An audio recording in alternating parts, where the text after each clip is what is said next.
Assalamualaikum warahmatullahi wabarakatuh. Saya Siti Hamijah, NIM 08011 92123 dari kelas IKM 10 semester 3. Baiklah, di sini saya akan menjelaskan mengenai manajemen pengendalian penyakit menular dan surveillance data penyakit wilayah darurat bencana atau kedaruratan bencana. Pencegahan dan pemberantasan penyakit menular. Apabila tempat penampungan diatur dengan baik dan memiliki sanitasi, air dan suplai makanan standar yang cukup, kondisi kesehatan dapat disamakan dengan populasi pada umumnya. Namun, penyediaan standar kesehatan yang lebih tinggi bagi penduduk di pengungsian dibandingkan dengan populasi secara umum harus dihindari, kecuali terdapat alasan medis yang jelas. Penyakit menular merupakan masalah yang perlu menjadi perhatian besar, mengingat potensi munculnya KLB penyakit menular pada periode pasca bencana yang besar, sebagai akibat banyaknya faktor risiko yang memungkinkan terjadinya penularan bahkan KLB penyakit. Permasalahan penyakit menular ini terutama disebabkan oleh kerusakan lingkungan dan pencemaran, jumlah pengungsi yang banyak menempati suatu ruangan yang sempit sehingga harus berdesakan.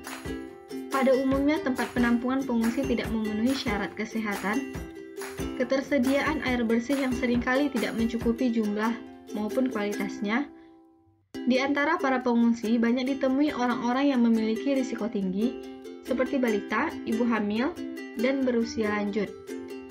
Pengungsian berada pada daerah endemis penyakit menular, dekat sumber pencemaran, dan lain-lain.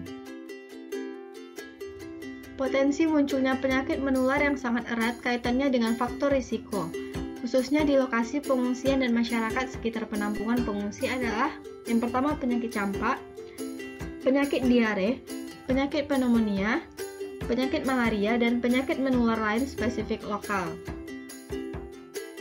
Pengendalian penyakit menular dan survei data penyakit. Yang pertama diare, pencegahan dan penanggulangan. Penyakit diare merupakan penyakit menular yang sangat potensial terjadi di daerah pengungsian maupun wilayah yang terkena bencana, yang biasanya sangat terkait erat dengan kerusakan, keterbatasan penyediaan air bersih, dan sanitasi. Penyediaan air bersih yang cukup dan sanitasi lingkungan yang memadai merupakan tindakan pencegahan penyakit diare. Sedangkan pencegahan kematian akibat diare dapat dilakukan melalui penata laksanaan kasus secara tepat dan kesiapsiagaan akan kemungkinan timbulnya KLB diare. Tata laksana penderita. Bila di mana ditemukan adanya penderita diare di lokasi bencana atau penampungan pengungsi, pertama-tama yang harus dikerjakan pada waktu memeriksa penderita diare adalah yang pertama menentukan derajat dehidrasi, dan yang kedua menentukan pengobatan dehidrasi yang tepat. Pertolongan penderita diare di rumah tangga dan tempat pengungsian.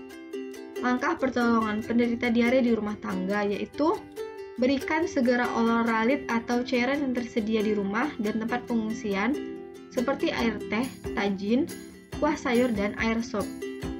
Teruskan pemberian makanan seperti biasa, tidak pedas dan tidak mengandung serat.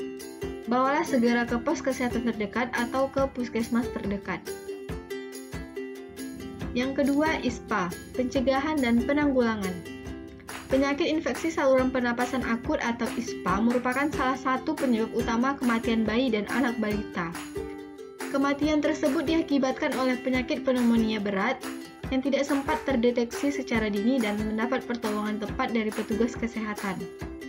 Penata laksanaan penderita. Terdapat tanda bahaya pada anak usia 2 bulan sampai 5 tahun yang perlu diperhatikan. Antara lain tidak bisa minum, kejang, sukar dibangunkan, stridor waktu tenang, dan gizi buruk. Tanda-tanda ini disebabkan oleh banyak kemungkinan. Pengobatan kasus ISPA. ISPA dapat diobati dengan antibiotik.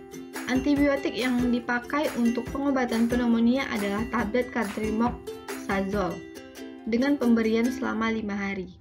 Antibiotik yang dapat dipakai sebagai pengganti Catrimoxazole adalah ampicillin, amoxicillin, dan procaine penicillin. Yang ketiga, malaria. Pencegahan dan penanggulangan. Pencegahan penyakit malaria dapat dilakukan beberapa cara, yaitu pencegahan gigitan nyamuk. Yang pertama, tidur dalam kelambu, memasang kawat kasar, repelen, membakar obat nyamuk, dan pencegahan dengan obat anti malaria. Pengelolaan lingkungan. Pengelolaan lingkungan dapat mencegah, mengurangi, atau menghilangkan tempat perindukan vektor, yaitu pengeringan, pengaliran, dan pembersihan lumut. Pencegahan dan penanggulangan penyakit campak. Pencegahan penyakit campak pada bencana. Pada dasarnya, upaya pencegahan penyakit campak adalah pemberian imunisasi pada usia yang tepat.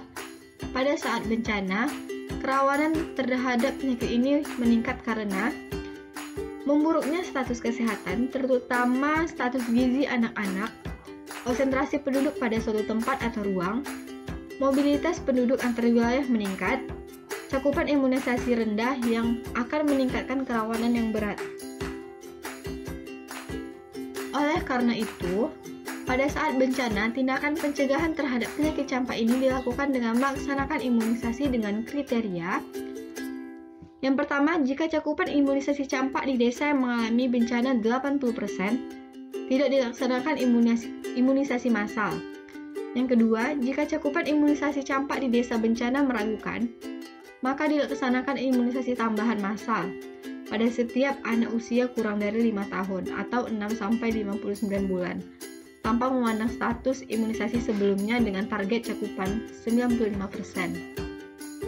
Sekian dari saya. Assalamualaikum warahmatullahi wabarakatuh.